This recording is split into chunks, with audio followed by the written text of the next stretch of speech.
Welcome back, it's Dr. Somji. And Dr. Solomon. Today we're going to be talking about a trending trend. The new trend. The new trend, skin cycling. Yeah.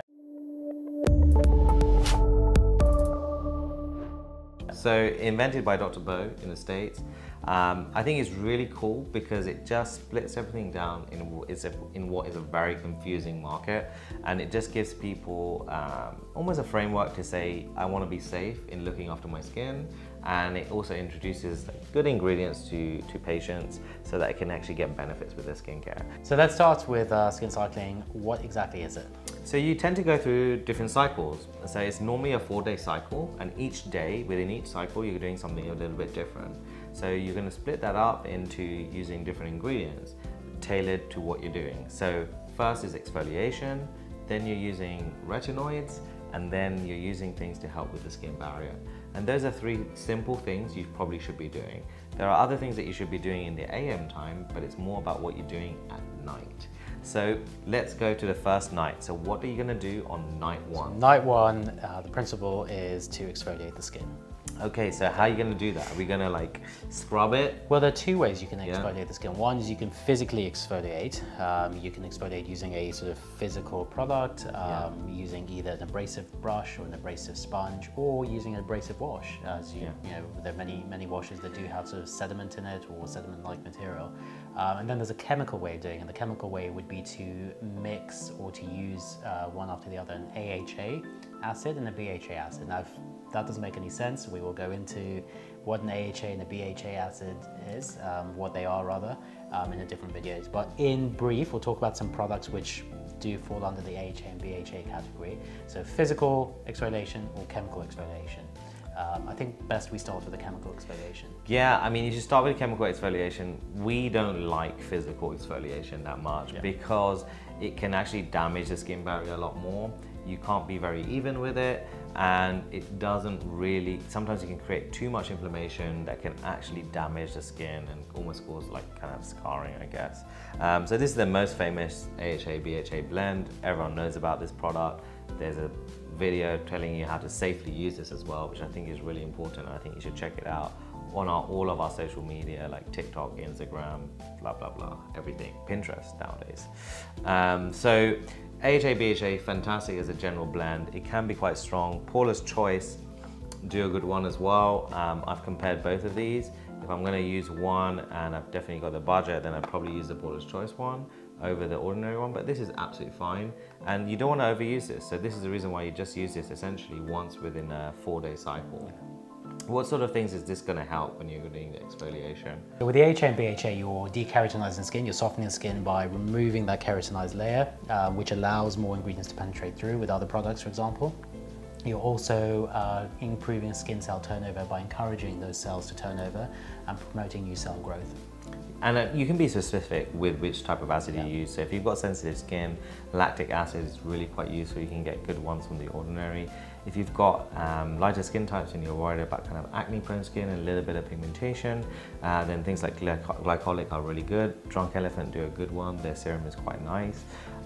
If you've got sort of more acne-prone and sort of cystic and congestion, then things like salicylic acid are also fantastic as well. And then my old favorite, mandelic acid is probably the lightest of them. So you don't need to go too strong with the acids. Some people that really like that kind of mechanical exfoliation, you can use a Foreo. I know what you think about these things. I'm not a fan of them. Yeah. I mean, I can never hold them because they vibrate so much. I just think they cause a lot of damage to the skin, in my opinion. I mean, they're very super soft. I mean, look here. Yeah. But it's just like using your hands, really, to be honest. Yeah. Or using a sponge. Yeah, I mean, and I don't recommend with sponges because you can get a lot of bacteria coming on these. I know that they say they don't build up on these, but they truly do. You'd be really shocked by what builds up on these things.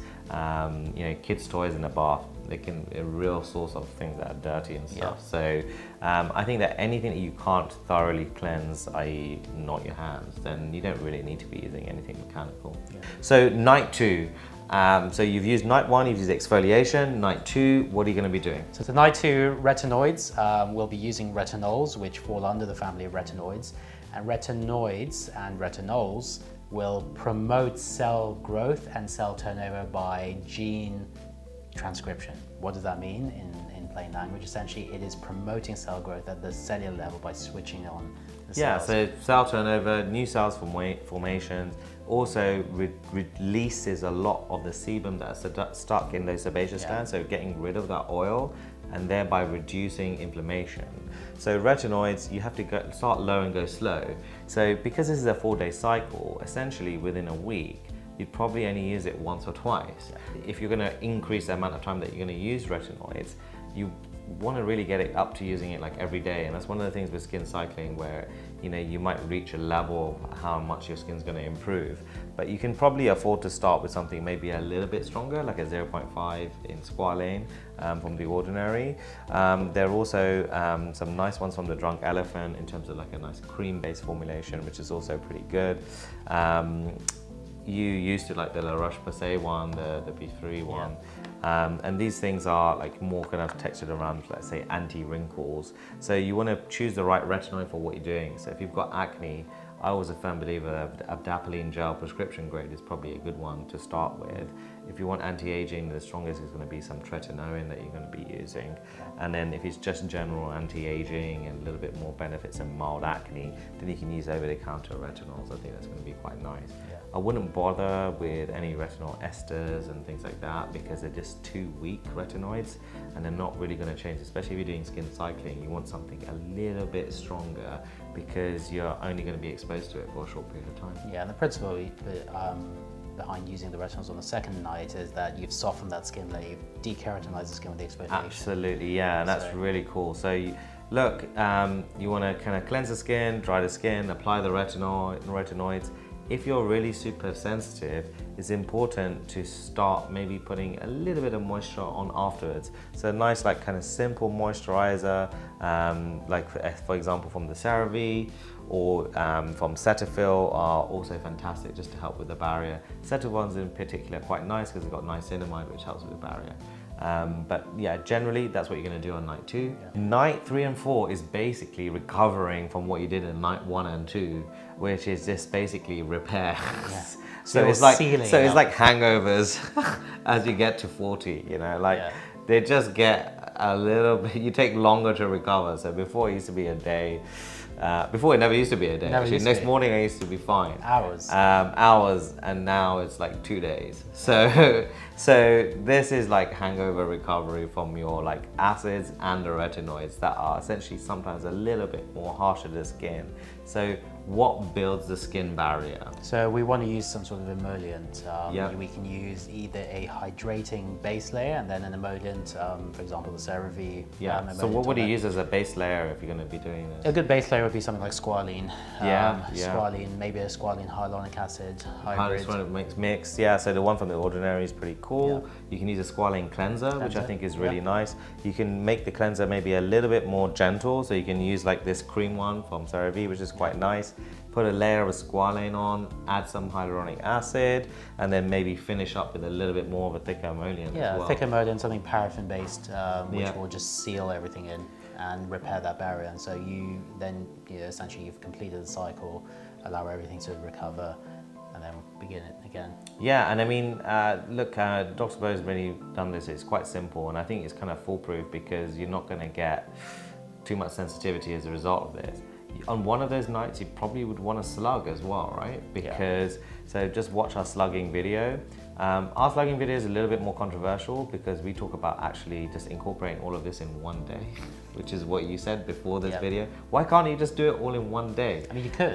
So you can do like AHAs and BHAs on the right skin type if you're not sensitive, and then you can slug. Some people, I think including even Dr. Bo says that, you know, that can make the skin quite sensitive. But if you know what you're doing and you know your skin type, I slug on and use an AHA, BHA on the same day. I don't tend to use a retinoid on the same day. I'm not as crazy as you do. But you can kind of mix and match. But the skin cycling in review, it's a nice way to get more out of your skincare in the nighttime than just using a traditional night cream. You know, a lot of good night creams will incorporate a lot of this stuff. So for example, one of the ones that we formulated for Dr. Somebody's Skin has things like bakuchiol, retinol in it, and things for the skin barrier. So you're basically ticking all of the box, and it's also got a mild exfoliant in there. So some kind of single creams do that, but this just helps separate it nicely for like deconstructed skincare. You're doing all this in the PM, so what are you going to do in the AM? So keep it really simple. On the days that maybe you're doing the exfoliation, you want to get more of that sort of dead skin off. So you can use like kind of salicylic acid, lactic acid based cleansers. Ice Clinical, like as you guys know, I'm a big fan of that. And on the days that you've got a skin barrier, the cleanser might be a little bit more calmer in the AM. So you might be using a cream-based cleanser, something with more emollients, things with ceramides that are rich for that skin barrier. So, you know, when you're looking at things, you're saying to yourself, well, you want to look for glycerin, you want to look for ceramides, you want to look for squalane, you want to look for hyaluronic acid. That's all barrier building. And if you've got the cleanser, there's a little bit of a part of that that's quite nice.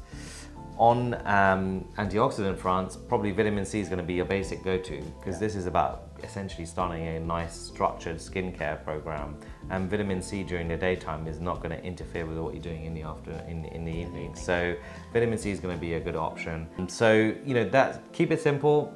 High quality SPF, you know, SPF 30 and above is what you really need. Sometimes, especially if you're slugging and stuff, you know, don't use kind of very thick kind of moisturizers, because that will just help and make you break out essentially. And we don't need that. I mean, you've got your barrier layer on night 3 and 4, so you don't want to seal everything in at the moment. Exactly. Because you're ultimately going to do that as part of the nightly cycle. Yeah, and after you're doing night 3 and 4, those cycles, in the morning, you want to thoroughly cleanse the skin. Yeah. So you might want to double cleanse, because you're going to be getting rid of things like Vaseline and Aquaphor and stuff. So, and you don't want that residue on the skin. So that's it from skin cycling. Any more in-depth questions about skin cycling, just let us know in the comments below. There's no such thing as a stupid question. Ask any question that you want. We're happy to answer it. Click that bell because you'll be notified for new videos. Don't forget to subscribe. That's really important, because it gives us a little bit of feedback of what you guys want. We've done a separate video about AHAs and BHAs. There'll be links below. And we've also done videos about slugging, my ultimate guide to slugging, which I think is really worth watching.